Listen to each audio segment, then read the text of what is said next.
अल शिफा अस्पताल में विदेशी बंधकों के होने का दावा किया गया है। यह एक बड़ी जानकारी सामने आ रही है।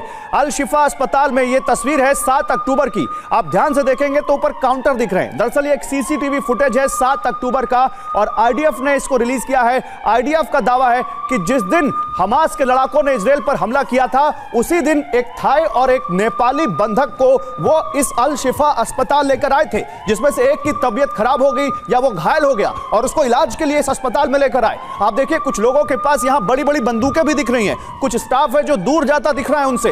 ये आईडीएफ के मुताबिक 7 अक्टूबर की फुटेज है और ये एक विदेशी बंधक है जिसको इलाज के लिए अल शिफा अस्पताल में लाया गया। इसी बीच एक और तस्वीर आपको दिखाता हूं। वो तस्वीर देखिए इंडोनेशियन अस्पताल की, जहां आईडीएफ का एक्शन और उसके बाद मची तबाही आप देख सकते हैं। किस तरह से इंडोनेशियन हॉस्पिटल में भी इजराइल की सेना घुसी, सब कुछ तहस नहस कर दिया खोज में कि हमास के लड़ाके यहां मिलेंगे। और उसके बाद जो तस्वीर सामने आई वो आपके सामने।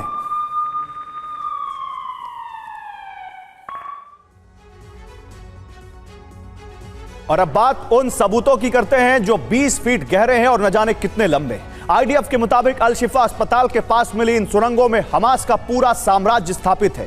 इजराइल का दावा है कि इन्हीं सुरंगों में हमास ने हथियारों का गोदाम बना रखा है।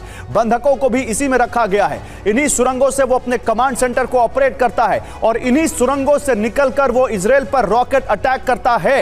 ये 2 तस्वीरें हैं। दरअसल ये सुरंग नहीं बल्कि सबूत हैं इजराइल के द्वारा, इजराइल ने जो पेश किए हैं हमास के बारे में, जो दुनिया को वो बार बार कह रहा है कि ये जो अल शिफा अस्पताल है इसके पास सुरंगों का जाल है जिसमें हमास का पूरा साम्राज्य है। देखिए कैसे कैमरे भेजे हैं उसने अपने, कैसे ड्रोन पे लगे हुए कैमरे इस पूरी सुरंगों में उतर रहे हैं और एक एक फुटेज, एक एक फ्रेम दिखा रहे हैं कि कैसे ये बहुत स्ट्रेटेजिकली बनाई गई सुरंगें हैं। और आपको यहां पर 2 तस्वीरें और दिखाते हैं जो अल शिफा अस्पताल के सुरंग में विदेशी बंधक के होने के सबूत देती हैं। ये 2 तस्वीरें एक बार आपके सामने। अभी मैंने आपको एक तस्वीर दिखाई थी, अब राइट साइड वाली तस्वीर भी ध्यान से देखिए। अल शिफा अस्पताल के पास सुरंग में विदेशी बंधक रखे जाने का ये इससे बड़ा सबूत और क्या हो सकता है कि उसी अल शिफा अस्पताल में उसमें से एक घायल या बीमार विदेशी बंधक को लेकर गए हमास के लड़ाके उनका इलाज कराने। अब दूर से लाते तो नजर में आते, यानी कहीं आसपास से ही लेकर आए। जमीन के ऊपर तो सब कुछ तबाह कर दिया है इजराइल ने, तो आखिर ये बंधक आए कहां से? यही कह रहा है इजराइल कि ये बंधक अल शिफा अस्पताल के नीचे या उसके आसपास बनी सुरंगों में रखे गए और ये विदेशी बंधक हैं। एक थाई और एक नेपाली, 2 बंधक बताए जा रहे हैं जिनकी तबीयत खराब हो गई, जिनको इलाज की जरूरत थी और जिनको अल शिफा अस्पताल लेकर आया गया। जनरल सिवाच, ये तो बहुत बड़ा सबूत है इजराइल के पास।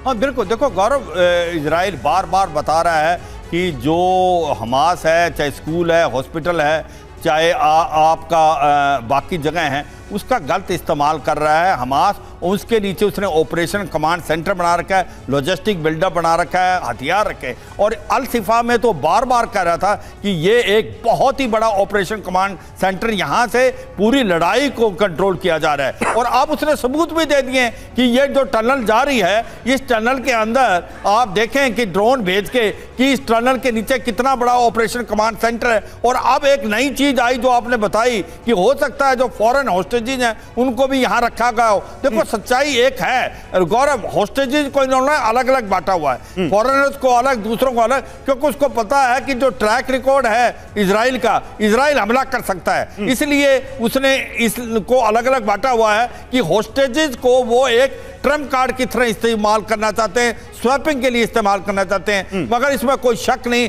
इजराइल ने यह प्रूव कर दिया पूरे वर्ल्ड को कि अल शिफा हॉस्पिटल के नीचे ऑपरेशन कमांड सेंटर था हमास का। इसके साथ साथ उसके हथियार, मैं काम करता हूं, मेरे पास समय कम है, मैं 2 तस्वीरें और दिखा देता हूं, फिर आप लोगों के पास आता हूं।